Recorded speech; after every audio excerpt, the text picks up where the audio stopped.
afrontamos la segunda parte de esta guerra contra el alma humana, que he titulado El vendaval revolucionario. Ceder ante el enemigo no es salvar principios, sino entregarse al holocausto de manos precisamente de los revolucionarios. Esto es precisamente lo que le pasó a Luis XIV. Pretendiendo salvar la corona y el orden cristiano de esa Francia, que era la hija predilecta de la Iglesia, de la cristiandad, le llevó a la destrucción.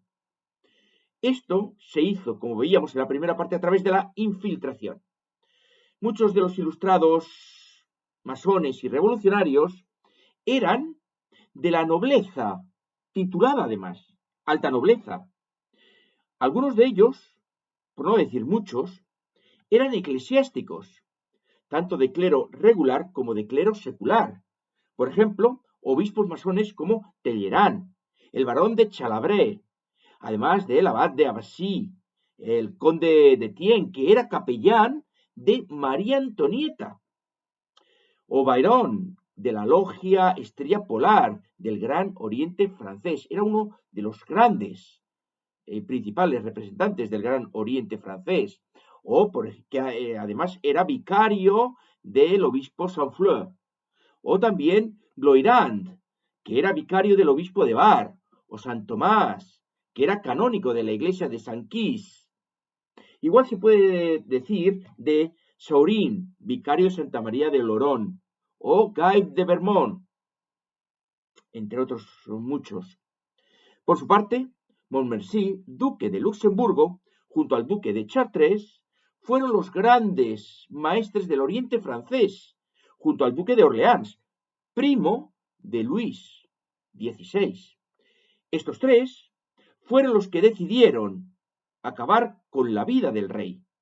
Especialmente fue el voto de su primo, el duque de Orleans, que votó proclamando «Voto la muerte», 17 de enero de 1793. Todo esto no se lo dirán ni en los institutos ni en las universidades.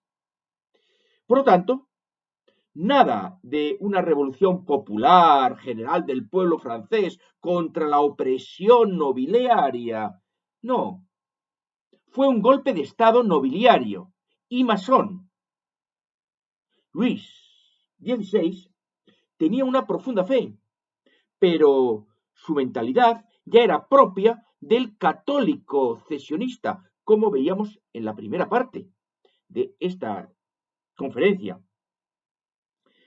Es decir, que en vez de plantar cara a la masonería y a esas élites nobiliarias que estaban desde dentro del gobierno, en las propias cortes, desde ahí dentro estaban horadando el sistema católico de la cristianísima Francia. Y el rey prefirió ceder con la esperanza de apaciguar los ánimos de aquellos aristócratas ilustrados y masones.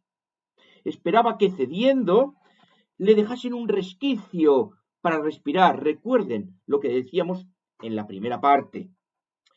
Y así poder continuar en el trono de Francia. Primero cedió ante las propuestas masónicas de los Condorcet, Neumars, Turgot, sobre la economía. ¿Qué había que hacer para rescatar a la economía francesa? Que ciertamente estaba en una situación muy delicada tras la guerra de los 7 años, especial y concretamente. Pero esto precisamente fue lo que acabó llevando a la convocatoria de los Estados Generales y su posterior revolución. Sin poner freno a los acontecimientos, seguidamente el rey nuevamente cedió en sus prerrogativas y siguió cediendo en la confusión de estados, todos juntos, supuestamente iguales, cuando no era cierto, porque los que estaban dirigiendo el proceso eran precisamente la alta oligarquía. Ese proceso no podía llevar a otro sitio más que al patíbulo. Y cedió así, y cedió, porque, como veíamos en la primera parte, en la mentalidad, el pensamiento y cultura cesionista se justifica a sí mismo diciendo que los principios supuestamente siempre quedan a salvo, cuando vemos que no es verdad. La realidad nos está diciendo otra cosa. El rey pensaba que cediendo podría mantener el orden católico y monárquico.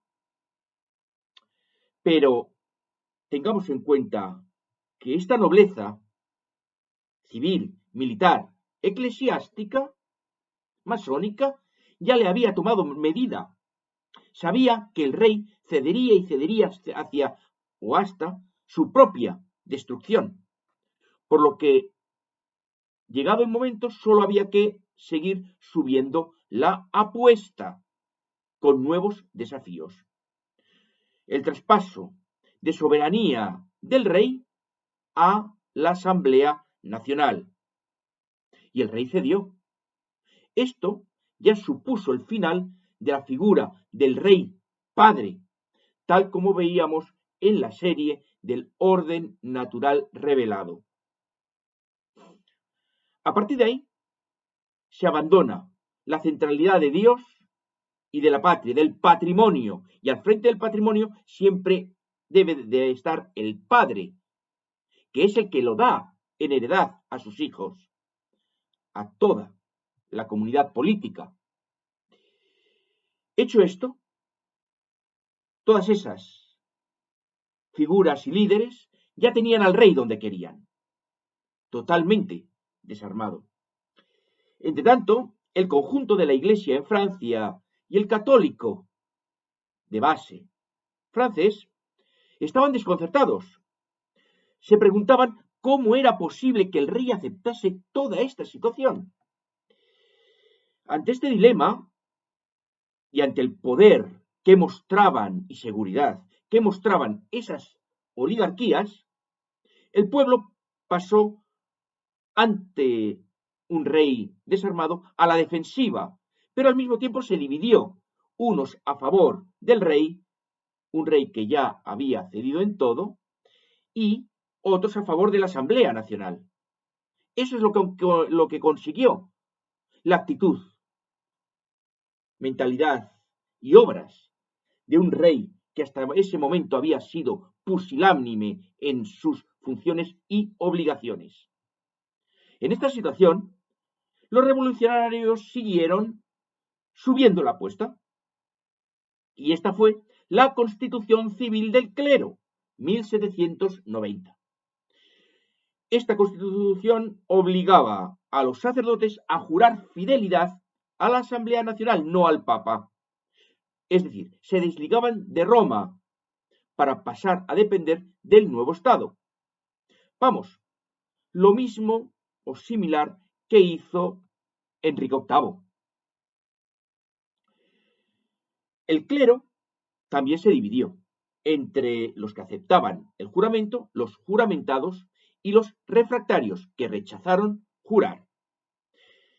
El rey tenía que firmar esta resolución, adoptada por la Asamblea Nacional, que recordemos que en ese momento ya es soberana, se ha traspasado la soberanía, con lo cual la firma del rey es solo un papel, un trámite, un mero trámite administrativo.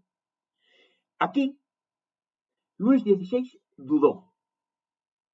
Es en esos momentos cuando recibió misiva papal pidiendo que no cediese, porque esto supondría el cisma.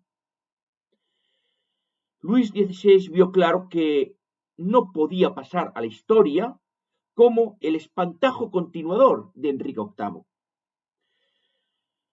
El rey en ese momento dijo: hasta aquí, cedo, ya no puedo seguir cediendo. Es en ese momento cuando se juega la vida. Hemos de matar al rey. El rey intentó huir. Recuerden la fuga de Berenés de 1791, pero fue atrapado. Fíjense en la acusación que pendió sobre él. ir a Saint-Claude, a 15 kilómetros de París, para recibir la comunión de manos de un sacerdote refractario. Esa fue la acusación. No fue otra, no fue una acusación de antirrevolucionario, no, sino el pretender recibir la comunión, la sagrada comunión, de manos de un sacerdote refractario. Un sacerdote no juramentado, por lo tanto, un sacerdote fiel a Roma, en comunión con Roma. Bien, vean ustedes que para estos revolucionarios no hizo falta nada más. Es en este punto cuando ya tenían la excusa para ejecutar al rey. Estos son los frutos de la mentalidad del católico liberal, del cesionista. Ese cesionismo como medio de una supuesta subsistencia política, religiosa o cultural, lleva indefectiblemente a la autodestrucción. A partir de este momento, la revolución liberal puede arremeter abiertamente contra la Iglesia Católica. Quemar iglesias, asesinar a católicos, destruir, exterminar. Es así como da comienzo la edad contemporánea. Esta es la edad contemporánea, la edad de los grandes holocaustos. Esto no se les va a decir en institutos, universidades o centros de estudio oficiales de la historia y los historiadores oficiales. Insisto en que no es cierto lo que enseñan estos libros oficiales de historia, estos institutos, estas universidades. No es cierto que la Revolución Francesa fuese popular y que triunfase en toda Francia. Bien al contrario. Francia no aceptó, que quede claro, repito, no aceptó el proceso revolucionario. La Francia en su conjunto.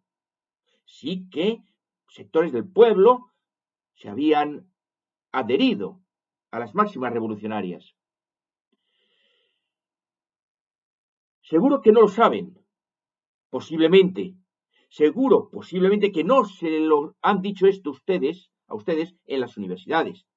Todo el midi francés, por lo menos, como mínimo, se levantó contra la revolución.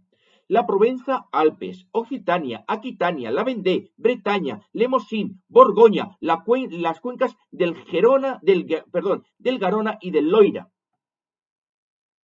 Ciudades tan importantes como Burdeos, Lyon, Nimes, Nantes.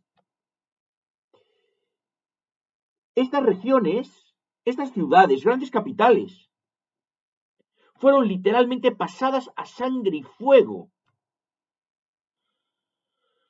Para ello, uno de los grandes encargados e ideólogos de esta destrucción fue Fouché.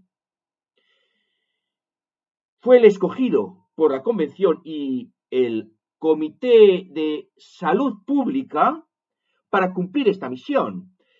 Esto le valdrá el apoyo de la Convención, de todo el ámbito revolucionario, que entre ellos estaban divididos, y le valió el apodo de el ametrallador de Lyon, de Nantes, de Burdeos. Como bien describe Weissing en Le Fouché, el tenebroso, y donde reseña toda esta situación junto a otros generales. El Comité de Salud Pública ordenaba a Turreau: extermina, ciudadano general, mujeres y niños, incluidos todos, hasta que no quede ni uno, porque todos son católicos. Entre tanto, el general Grignon le decía, el comité de Salud Pública decía al general Grignon: os doy la orden de entregar a las llamas todo lo que sea susceptible de ser quemado y pasar al filo de la bayoneta todo habitante que encontréis a vuestro paso. Todos son católicos. Está claro. Pero hay otros muchos testimonios. El del general Merceau, escribía en su diario de guerra: nuestras tropas han masacrado sin cesar y han hecho un gran botín, y una inmensidad de mujeres fueron dadas a nuestra tropa y fueron eliminadas. Solo en Pont-aux-Bois, perdonen la pronunciación, hemos realizado deportaciones verticales, es decir, ahogamientos, a 3.000 mujeres, muchas de ellas embarazadas. Seguimos con algún otro testimonio, el del general Crusat. Describía en su diario de guerra cómo hacían los agujeros en la tierra para colocar calderas y ponían en ellos barras de hierro colocando a las mujeres encima. La grasa iba cayendo en tinajas, a mujeres vivas. La grasa iba cayendo en tinajas que eran enviadas a Nantes. Un capitán del batallón de la Libertad, Dupois, escribía en carta a su hermana diciendo: por todas partes, donde pasamos, llevamos la llama y la muerte. La edad, el sexo, nada importa. ¿Está claro? Esto es, en realidad, la revolución. Este propio capitán decía y describía que, leo, la tierra está cubierta de cadáveres católicos. Pues bien, esto es en realidad el liberalismo, aunque hoy se nos presente con la palabra democracia, de otras formas, con otros estilos, pero los objetivos y los fines siguen siendo los mismos. Por lo tanto, me pregunto, y les pregunto a ustedes, ¿tiene algún sentido el cesionismo? Ante el liberalismo, en cualquiera de sus formas, no hay otra opción que la oposición total. Catolicismo y liberalismo son antagónicos. Por eso la Iglesia sigue manteniendo, aunque no lo van a escuchar ni de papas, ni de obispos, ni de sacerdotes, ni en parroquias, sigue siendo doctrina, sigue estando vigente, el liberalismo es pecado. No puede haber componendas, señores, no puede haber componendas. El liberalismo toma cualquier señal de flexibilidad como una debilidad y por esa grieta se desliza y atrae al católico, ese que no quiere conflictos, yo no quiero problemas, voy a pactar con el mundo. Con esos engaños civilinos de que es posible la convivencia, es posible pactar. Para, una vez conseguido eso, la destrucción. Los dos métodos principales empleados fueron y son, por un lado, la infiltración, como hemos visto, captación de los miembros de la Iglesia para la causa masónica, liberal y revolucionaria, y por otro lado, la persecución directa, el exterminio directo. Casos bien claros de la Vendée a la guerra de 1936, pasando por los cristeros mexicanos y tantos otros casos. Es así como la cristianísima Francia fue destruida. El siguiente en la lista era clara: las Españas, la monarquía católica. Ya se habían cargado, ya habían destruido a la monarquía cristiana, a la hija predilecta de la Iglesia. Ahora había que cargarse, había que destruir a la hija católica, las Españas. La experiencia revolucionaria francesa sirvió para el caso de España, porque se dieron cuenta que no podían ir de forma tan abiertamente revolucionaria, tan abiertamente contrarios a la Iglesia católica, a la fe católica, a la destrucción cristiana, de ese alma cristiana hispana, por lo que dieron prioridad a la infiltración. Esta fue la principal acción llevada por los revolucionarios, atrayendo a eminentes eruditos, sinceramente católicos, ¿eh? Tanto de clero regular como de clero secular. Por ejemplo, ahí tenemos a Benito Jerónimo Feijó. Este bebió de autores de lo más granado entre esos novatores de finales del siglo XVII y primeros ilustrados, radicalmente masónicos. Por ejemplo, Bacon, miembro de la Sociedad de los Rosacruces, masonería especulativa. Lo mismo que Descartes, Spinoza, Bayle, Malebranche. Esta cuestión la ha estudiado muy bien Margaret Jacob en The Radical Enlightenment. Perdonen ustedes la pronunciación. Es en este contexto desde donde se puede entender que la actitud ecléctica dispuesta a concesiones, a mixturas, entre los ilustrados españoles católicos, sinceramente católicos, no es otra cosa que abrirles la puerta a los revolucionarios, abrirles la puerta a la propia destrucción, a la autodestrucción del catolicismo. Estos católicos, que yo llamo cesionistas, entendían que la filosofía de las novedades tenía en sí misma un espíritu integrador que lleva a aceptar, a tolerar todo lo que parece válido a la luz de la razón y de la fe, aunque realmente introduce elementos que desligan fe y razón, introducen elementos que se contraponen al criterio de verdad. No es extraño que estos ilustrados católicos españoles se encuadrasen, por lo general, en el bando precisamente anticatólico y opinasen que, abro comillas, es menester huir de dos extremos que igualmente estorban al hallazgo de la verdad. El uno, la tenaz adherencia a las máximas antiguas, a la doctrina, a la escolástica, y sigue. El otro, la indiscreta inclinación a las doctrinas nuevas, es decir, los radicalismos liberales.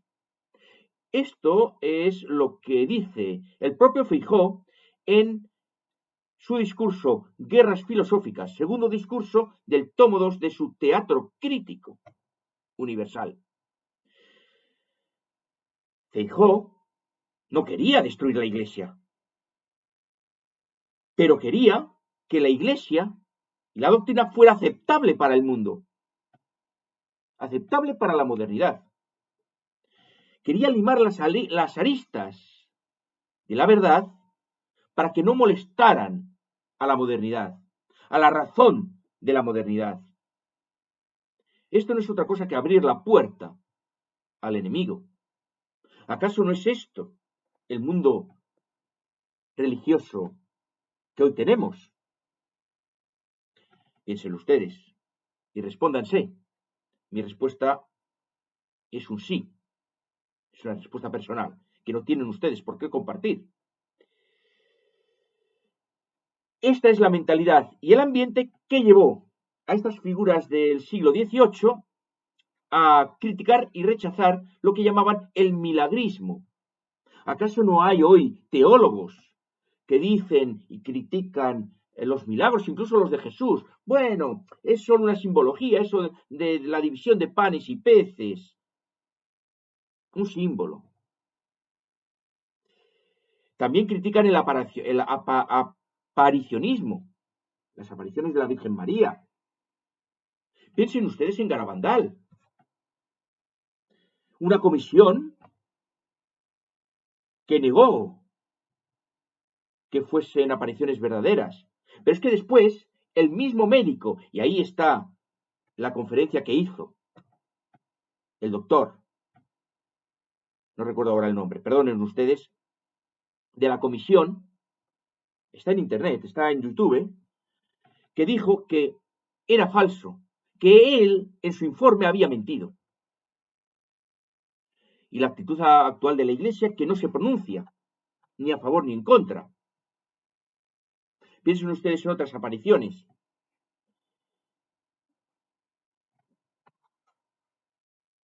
Bien. Además del milagrismo, tenemos las manifestaciones de fe populares, el procesionismo.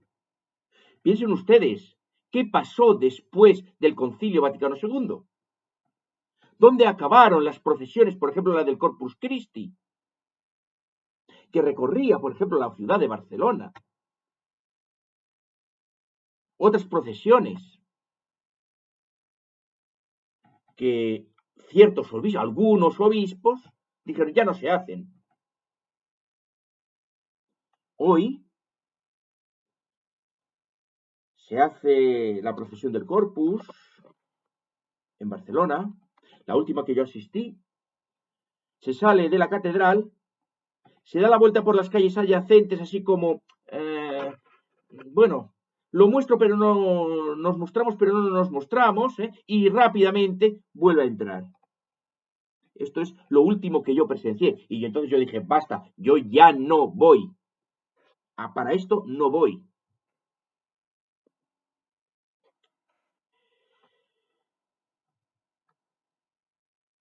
¿Acaso todo esto no nos resuena en los oídos y lo vemos? ¿Acaso no está en la mente de muchos discursos de religiosos? Lo digo así en general. Especialmente después del Concilio Vaticano II. Y todo esto se hace reivindicando, digamos, entre comillas, soplos de espíritu. No sé cuál, no sé qué espíritu, pero bueno. Podemos ver qué igualdad hay entre la heterodoxia católica decimonónica y esos soplos de espíritu conciliares o posconciliares, especialmente en algunos movimientos eclesiales que más parecen movimientos protestantes. Ya me entienden ustedes. De esas comunidades telepredicativas. Utilizando a los católicos cesionistas, el protestantismo, en este siglo XVIII, volvió a intentar penetrar en España. Había fracasado en los siglos XVI y XVII y había sido disuelto. Se disolvieron los núcleos erasmistas y protestantes de Valencia, Valladolid, Sevilla, Zaragoza, Toledo, Madrid. Ahí tenemos, por ejemplo, a los Encinas, Servet, Valdés, Valera, Herrero, miembros de linajes como los Cazallas o los marqueses de Pozas y Alcañices, que estaban en esa línea protestante. Ahora, en esta primera mitad, y en general en este siglo XVIII, volvía a abrirse esta brecha. Pero hay una diferencia. En aquel siglo XVI y XVII, el protestantismo pretendía desligarse de la Iglesia Católica, fundar su propia iglesia, refundar el cristianismo. En el siglo XVIII, y a partir del siglo XVIII hasta el presente, toma otra forma, que es la infiltración, mantenerse dentro de la iglesia para ir horadándola y pavimentando el camino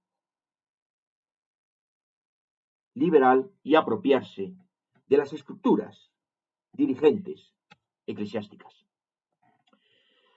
No es de extrañar que muchos católicos cesionistas acabasen en este siglo XVIII, en el partido de los descreídos, pero sin renunciar al marchamo de católicos.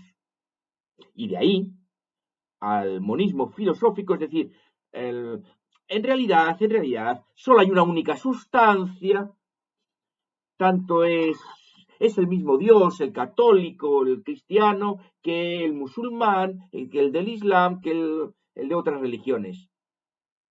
Eso no es además sincretismo. ¿Acaso no vivimos hoy en esta situación? ¿Acaso no se niega la superioridad del maestro ante el alumno? Porque es la destrucción de toda la jerarquía, de todo el orden jerárquico revelado, como explicaba en la serie del orden social revelado. No hay autoridad, no hay jerarquías. El alumno y el profesor son lo mismo. Es lo mismo cualquier tipo de ciudadano, ilustrado o no ilustrado, con una determinada formación, que otro que no la tenga. Todo vale lo mismo. Es lo mismo el ciudadano que el político, el juez que el policía. Los policías ya no tienen autoridad, el juez tampoco. En el orden eclesiástico, el sacerdote acaba siendo ¿cómo les diría yo? Un animador social más, uno más en medio de la comunidad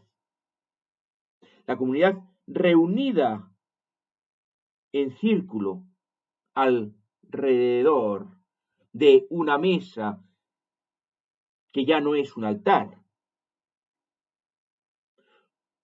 Lo pueden ustedes considerar como quieran, unos lo consideran un altar, otros lo pueden considerar una mesa de hermandad. Recuerden ustedes aquella canción, en torno a tu mesa, Señor, comemos y... No, en torno al altar. Enfrente del altar se realiza tu sacrificio expiatorio. De forma incruenta vuelves a ser crucificado para la salvación de muchos, por muchos.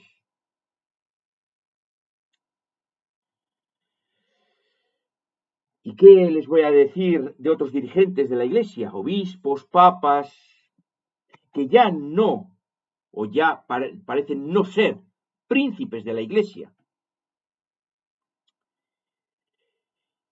Así se inició en España, a partir de este siglo XVIII, el camino de la secularización de masas, fenómeno que hasta entonces era nuevo, desconocido.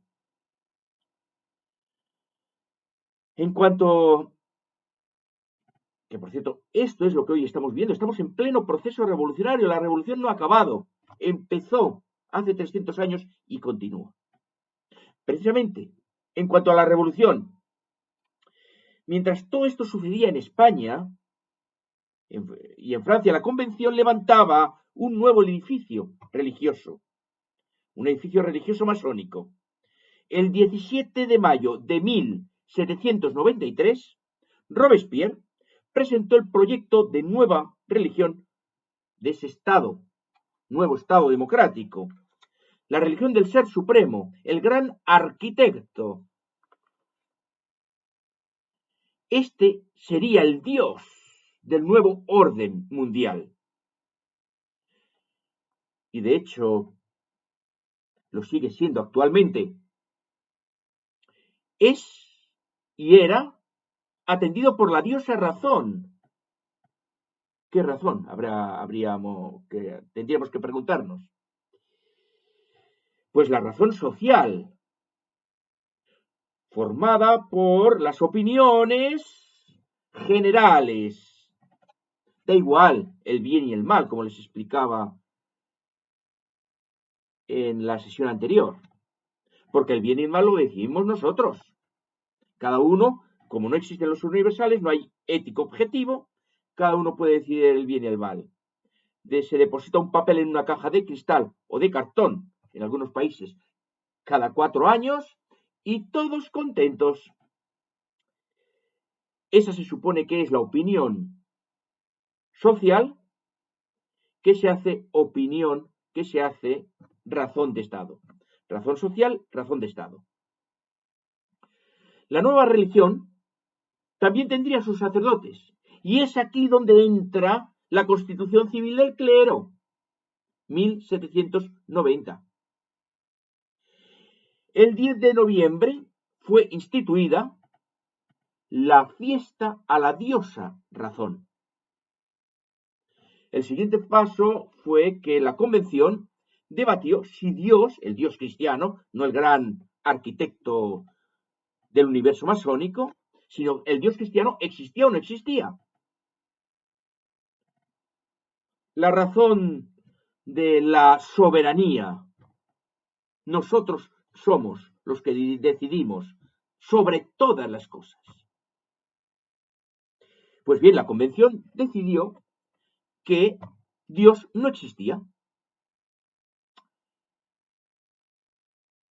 Julio de 1794.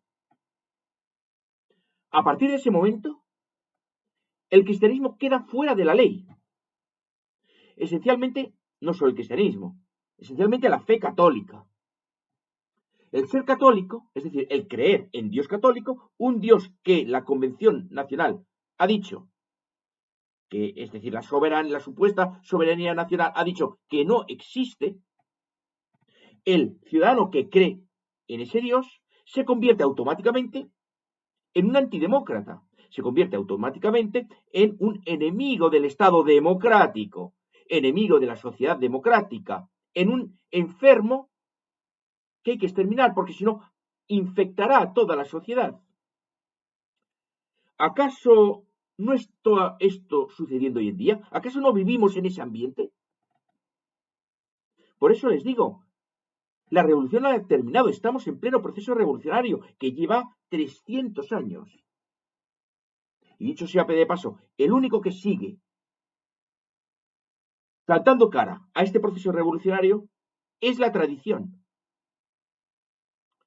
Por lo tanto, el ser católico, repito, se convierte en un traidor, un enemigo del Estado, en un enfermo, en una plaga que hay que exterminar, que no puede contaminar al cuerpo social.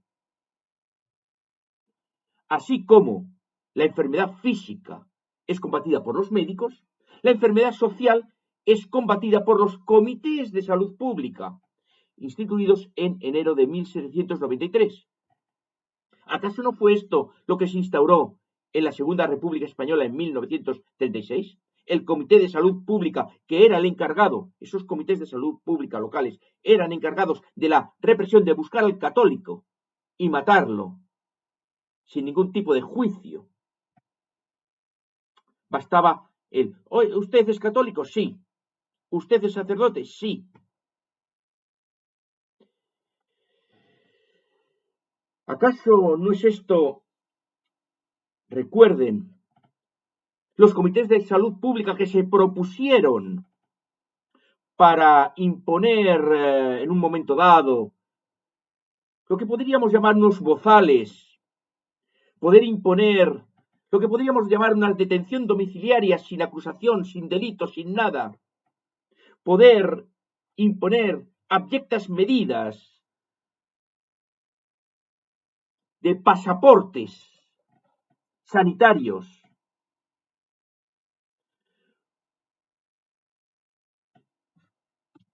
En fin, como reflexionaba, perdonen, en la primera parte de esta serie, esto es en realidad la democracia liberal. Desengáñense.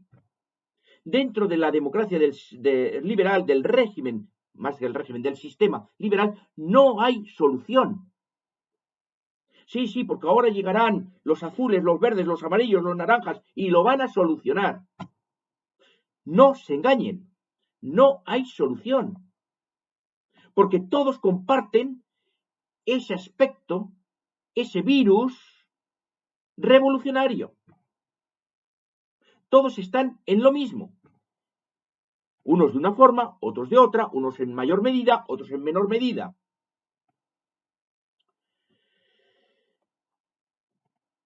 El domingo, volviendo a aquel periodo revolucionario francés, el domingo pasó a ser el día del gran arquitecto y de su diosa razón. La catedral de Notre Dame pasó a ser el templo dedicado a la diosa razón, Nuestra Señora Notre Dame de París, la diosa razón, la nueva señora que era procesionada por las calles de París y que se encarnaba en algunas de las más lujosas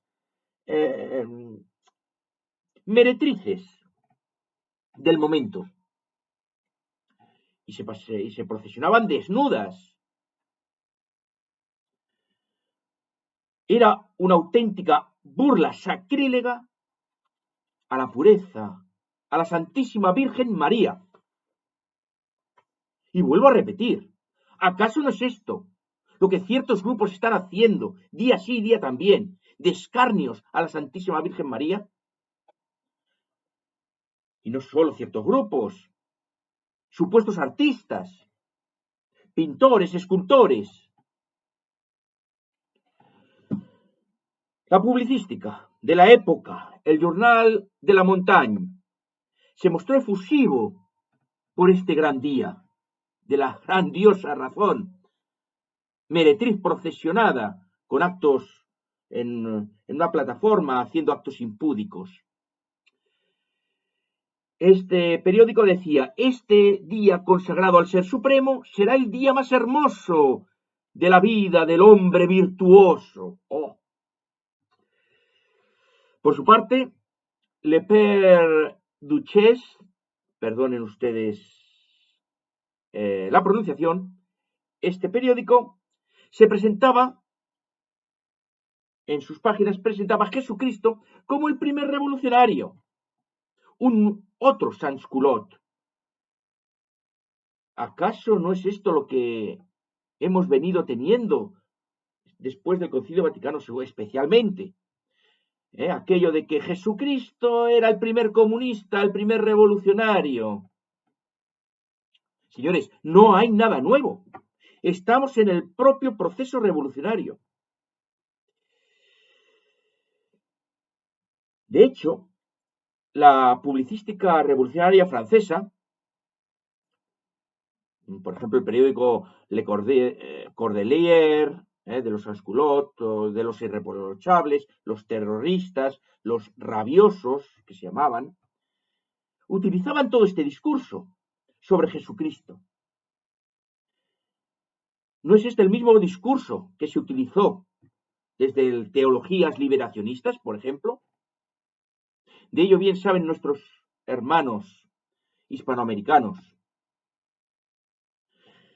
No, señores, no es una teoría de la conspiración. Lo admiten ellos mismos. Por ejemplo, el cardenal Schwenz fue uno de los arquitectos del Concilio Vaticano II y del posconcilio. Confesó en sus memorias de 1976 que el Vaticano II era la Revolución Francesa dentro de la Iglesia. Esa afirmación, reconocimiento de parte.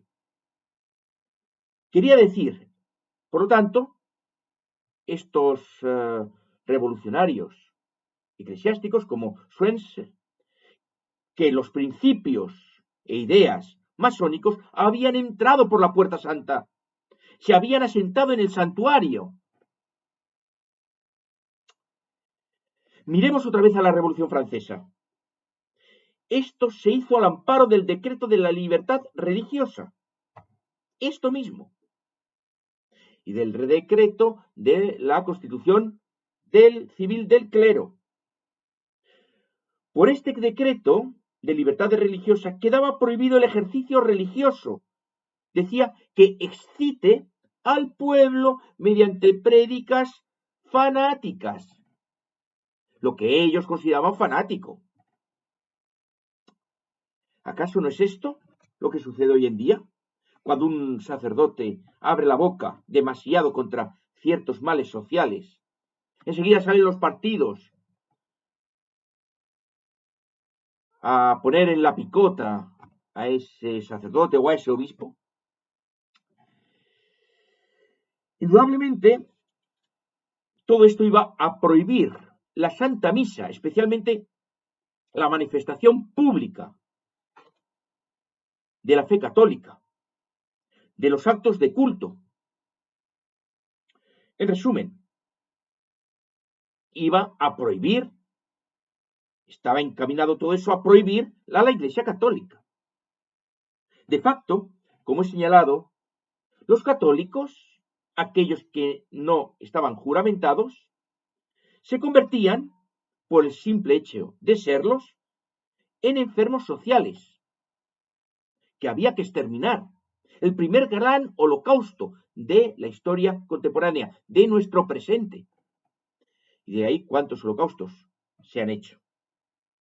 ¿Acaso este tipo de pensamiento no quedó expresado en México en el decreto Calles contra la Iglesia Católica de México? ¿Acaso no fue este el pensamiento que llevó a la Segunda República a intentar exterminar a la Iglesia Católica en España?